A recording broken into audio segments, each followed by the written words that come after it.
आज के कार्यक्रम के अध्यक्ष, हिंदी में कोई प्रॉब्लम नहीं है ना? आदरणीय महाराजा श्रीमान सांजाओबा जी, सभी स्वातंत्र्य वीरों के वंशधर यहाँ जो उपस्थित है और उपस्थित नागरिक सज्जन, माता भगिनी,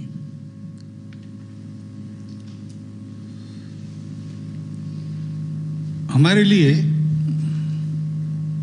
यानी हम मणिपुर वासियों के लिए और सब भारतवासियों के लिए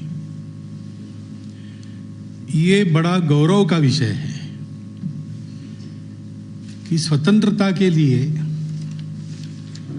जिन वीरों ने अपने जीवन को समर्पित कर दिया,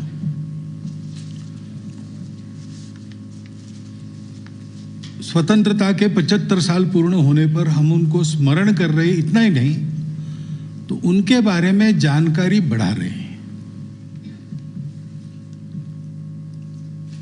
क्योंकि जैसे किसी व्यक्ति को उसके पिताजी की, दादाजी की इस्टेट मिल गई, उसने स्वयं कुछ नहीं किया, इस्टेट मिल गई, तो उस इस्टेट की वैल्यू क्या है, उसका इंपॉर्टेंस क्या है,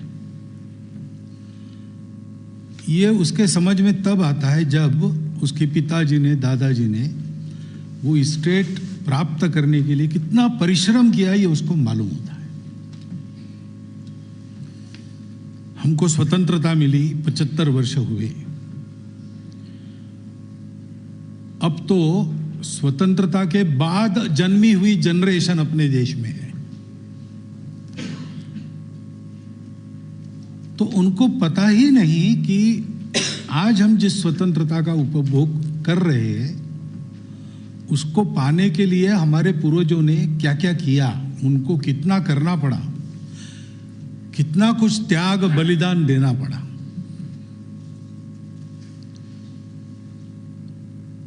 इतना त्याग बलिदान करने की ताकत हमारे पूर्वजों की थी, उनका ही खून हमारे नसों में बह रहा है, तो हम भी उतना ही त्याग बलिदान करते हुए अपने देश को बड़ा कर सकते हैं, अपने जीवन को वास्तविक स्वतंत्र और सुखी जीवन बना सकते हैं। ये आत्मविश्वास इस स्मरण में से प्राप्त होता है। ये भी पता चलता है कि हमारा ये जो कुल है भारतवंशियों का, मणिपुर का जैसे है वैसे सारे भारत में हुआ है ये संघर्ष।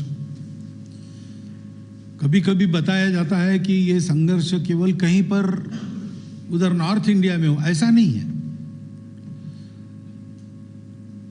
अंग्रेजों के विरुद्ध संघर्ष केवल 1857 में हुआ ऐसा भी नहीं, उसके पहले से शुरू हुआ है और 1947 तक कंटिन्यूअस चला है।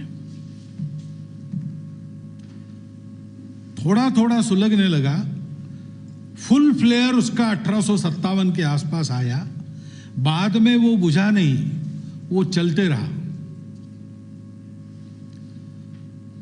तो केरल में 1830 में वीर पांड्य कट्टबोमन ने संघर्ष शुरू किया।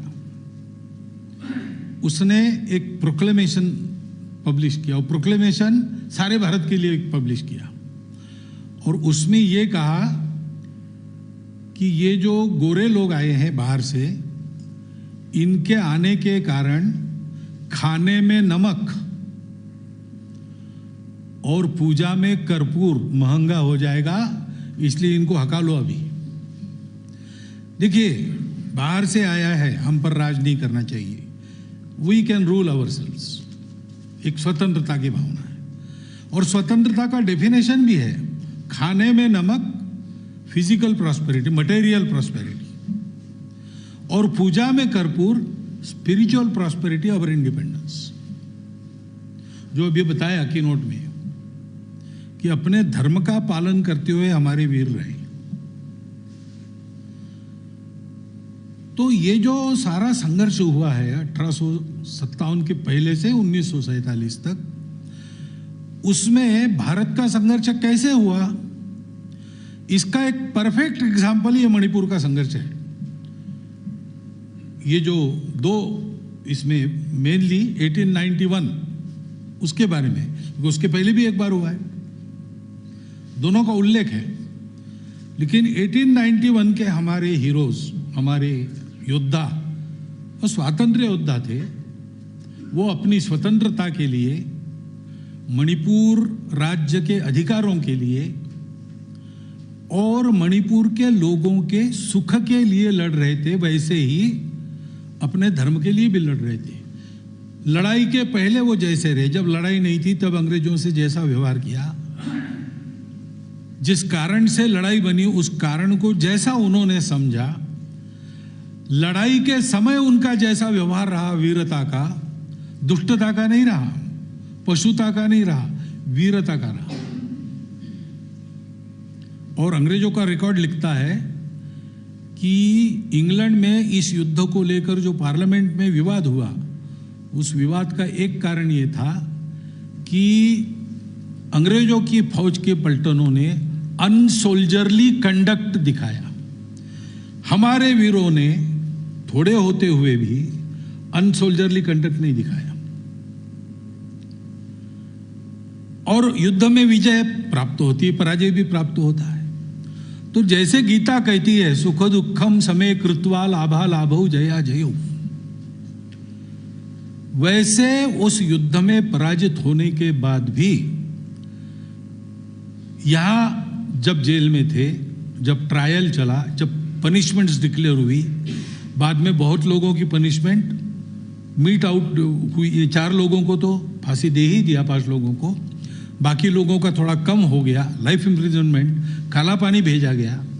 वहां पूरे इसमें जो कंडक्ट रहा और वापस आने के बाद का कंडक्ट रहा, डिटेल तो नहीं है, लेकिन जो इंडिकेशन मिलता है अवेलेबल इंफॉर्मेशन से, वो इंडिकेशन कहता है कि हमारे लोगों का व्यवहार पूर्णतः हमारी धर्म संस्कृति परंपरा के अनुकूल था,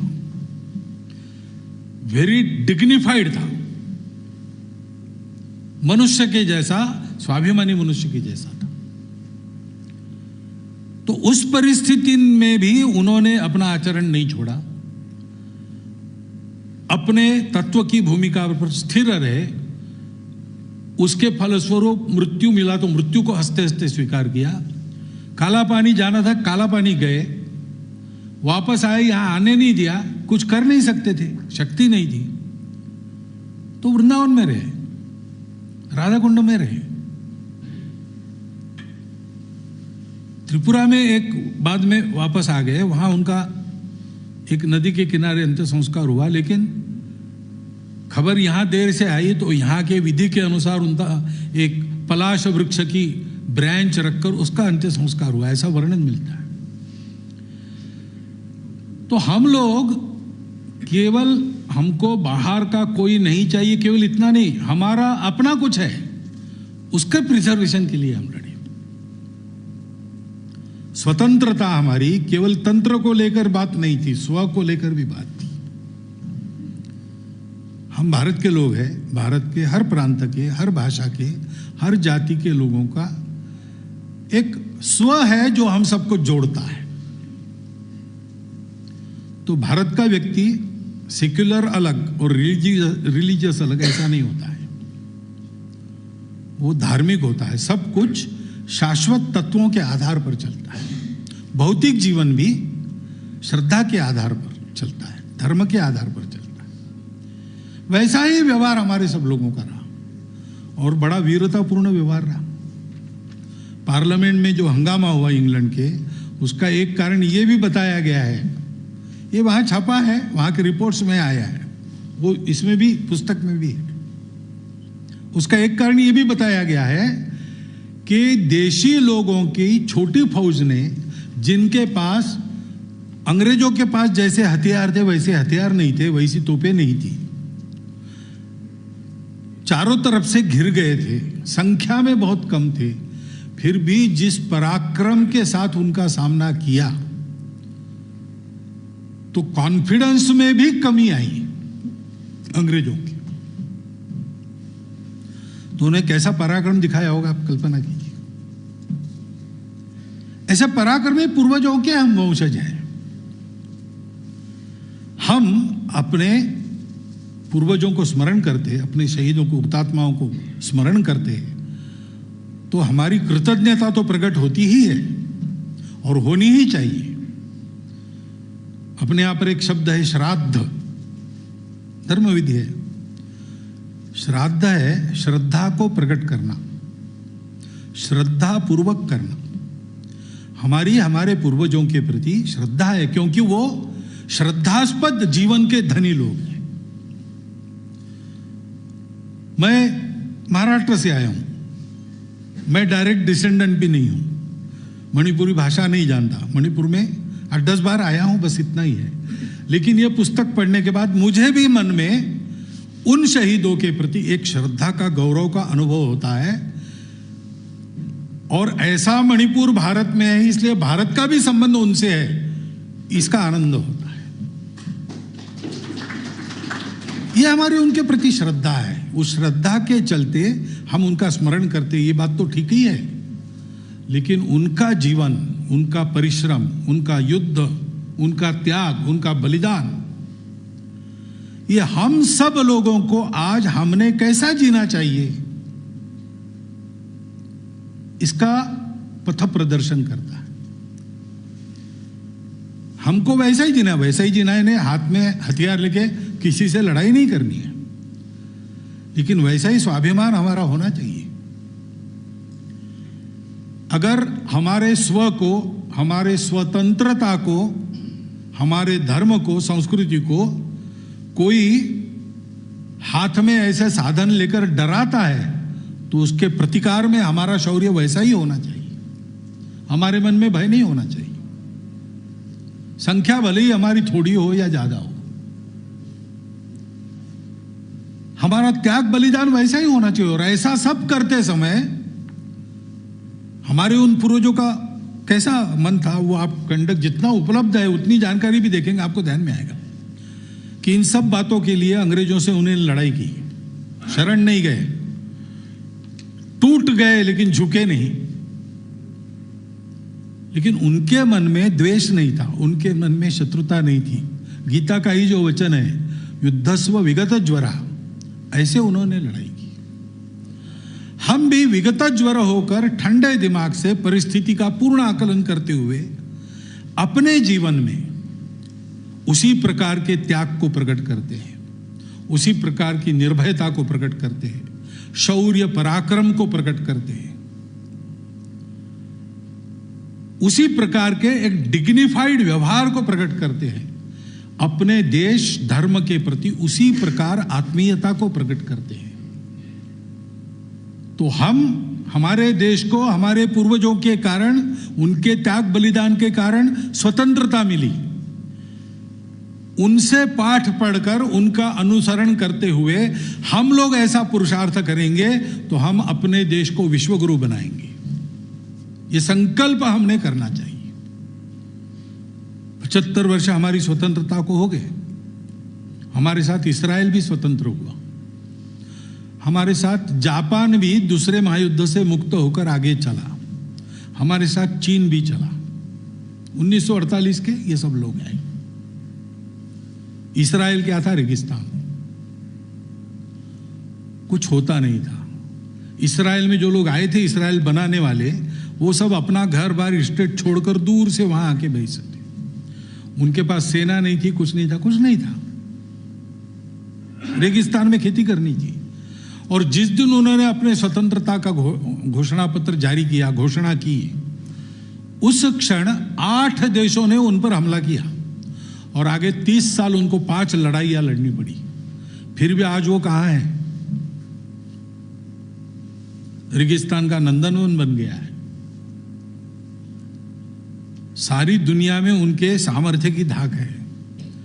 मिलिटरीली भी बड़ा स्ट्रांग इस्राएल बना है।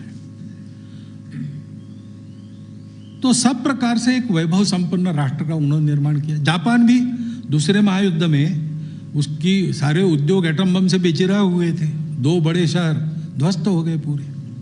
अमेरिका के वर्चस्व में कुछ साल चलना पड़ा आगे।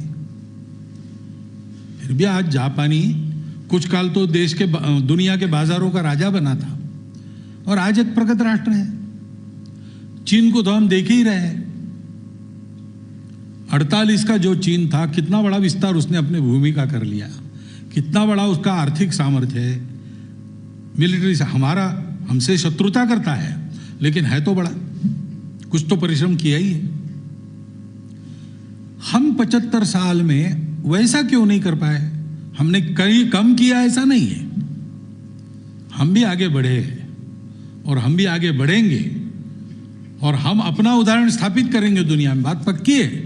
लेकिन कैसा करेंगे? अभी तक जैसा किया, हमको अपनी चाल बदलनी पड़ेगी, हमको गति बढ़ानी पड़ेगी। वो कैसे होगा?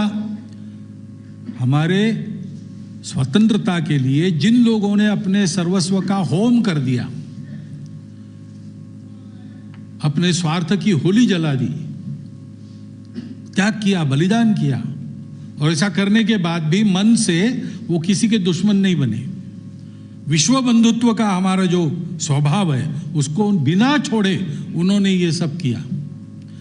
उसी प्रकार, उसी त्याग, बलिदान, बंधुत्व की भावना के आधार पर उसी प्रकार का पुरुषार्थ, पराक्रम दिखाते हुए, अपने स्व का विवेक रखते हुए, हम सब लोग विविधता भरे इस देश के सब भाषा भाषी, सब प्रांतों के, सब जाति वर्गों के, सब पंथों उपासनाओं के लोग मिलकर वैसा चलेंगे तो हम अपने देश को विश्वगुरु बनाएंगे।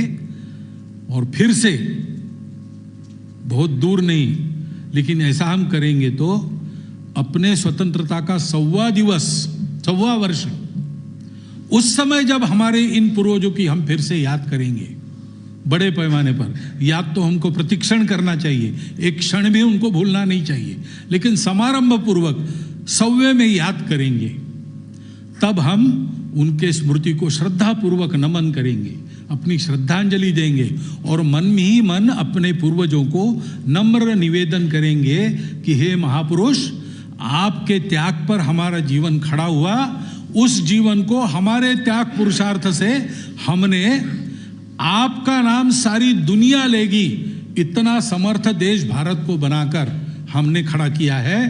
कृपया आप आइए और ये हमारी वास्तविक श्रद्धांजलि स्वीकार कीजिए। ऐसा हम आह्वान कर सकेंगे। ऐसा संकल्प लेके आज से हमको आगे चलना चाहिए, इसकी आवश्यकता है। उसकी प्रेरणा देने वाला ये पुस्तक बना है। मैं ये पुस्तक बनाने वालों का अभिनंदन करता हूं। उन हमारे पूर्वजों के बारे में जानकारी प्राप्त करना बहुत कठिन बात है। पूरी तो अभी भी नहीं हुई, लेकिन जितनी उन्होंने खोज कर निकाली है, वो भी हमारे सामने उनके जीवन की कल्पना देने के लिए पर्याप्त जानकारी, इसके लिए उन्होंने परिश्रम किया है, बहुत अच्छा रिसर्च किया है, वेल डॉक्यूमेंटेड बातें हैं। कुछ अपेक्षा भी व्यक्त की है। वो सामान्य अपेक्षाएं तो सरकार से है, सरकार ने 1-2 काम उसमें से कर दिए है। केंद्र सरकार ने अंडमान में वो माउंट हैरियट का नाम भी बदल लिया है, मणिपुर के नाम पर किया है, उस युद्ध के स्मरण में, युद्ध के शहीदों के स्मरण में। वो काम सरकार करेगी, धीरे धीरे होगी। सरकार हमेशा धीरे चलती है, वो जल्दी चल ही नहीं सकती। लेकिन समाज को जो करना है वो समाज कर सके, इतनी प्रेरणा इस पुस्तक से जरूर मिलती है। मैं अनुरोध करूंगा, ये अंग्रेजी में छपा है क्योंकि रिसर्च है, आजकल सारा एकेडमिक हमारा डिस्कोर्स अंग्रेजी में ज़्यादा चलता है, लेकिन इसको मणिपुरी में भाषांतर करना चाहिए और इसको हिंदी में भी भाषांतरित करना चाहिए। अंग्रेजी है, मणिपुरी है, हिंदी है, तो ये इंफॉर्मेशन सारे भारत में जाएगी। ये इंफॉर्मेशन मणिपुर में भी जाएगी, मणिपुर की युवा पीढ़ी को नए पुरुषार्थ की प्रेरणा देगी। सारे भारत में ये जाएगी तो भारत के लोग जानेंगे कि परंपरा से हमारा एक अंग, हमारा ही एक भाई, आकार में छोटा है, साधनों में कम है, लेकिन स्वतंत्रता की लड़ाई के योगदान में उसका योगदान कम नहीं है, हमारे बराबरी का है। एक दूसरे के बारे में ये जानकारी होने की आवश्यकता है और इसलिए मेरा ये आह्वान है कि इसका मणिपुरी में भाषांतर हो। अंग्रेजी में ठीक से एक्सप्रेस भी नहीं होता, कुछ वहाँ ग्रामेटिकल मिस्टेक्स वगैरह भी आपको मिलेगी पुस्तक में, लेकिन पुस्तक का भाव तो एकदम ठीक आता है। उसके अंग्रेजी में करेक्शन की ज़रूरत है, परंतु अंग्रेजी छोड़ दीजिए ना, अपना सामान्य आदमी यहाँ मणिपुरी पढ़ेगा, बोलेगा, समझेगा। भारतवर्ष में दक्षिण के राज्यों में अंग्रेजी काम आ जाएगा और बाकी राज्यों में हिंदी में सामान्य आदमी समझता है। तो ये जानकारी सर्वदूर जाए, मणिपुर का कंट्रीब्यूशन क्या है भारत की स्वतंत्रता में, ये जानकारी मणिपुर की मिले कि भारत की स्वतंत्रता में कैसा त्याग बलिदान हमारे पूर्वजों ने किया और एक नया पुरुषार्थ हमारे इस क्षेत्र में खड़ा हो, जो आने वाले भारतवर्ष, विश्वगुरु भारतवर्ष के परम वैभव में भी यह दावा कर सकेगा कि सारे पुरुषार्थ में जैसा पहले से महाभारत काल से भारत के जीवन में मणिपुर का योगदान रहा है, वैसा ही योगदान आज की पीढ़ी भी करती है। एक देश के हम सब अंग अपना अपना योगदान करके पूरे देह को पुष्ट बना रहे, पूरे देह के साथ उसका प्रत्येक अंग भी पुष्ट हो रहा है। ऐसा एक समग्र भारतवर्ष का उत्थान हमारे कर्तृत्व से हम प्राप्त करें, ऐसी प्रेरणा इस पुस्तक में है। इस पुस्तक के लेखक और प्रकाशकों का मैं फिर एक बार अभिनंदन करता हूँ। यहाँ जो और हमारे शहीदों के, वीर पुरुषों के जो वंशधर लोग यहाँ बैठे हैं, उनको श्रद्धापूर्वक विनम्र वंदन करता हूँ और आप सबका धन्यवाद करता हुआ मेरे 4 शब्द समाप्त।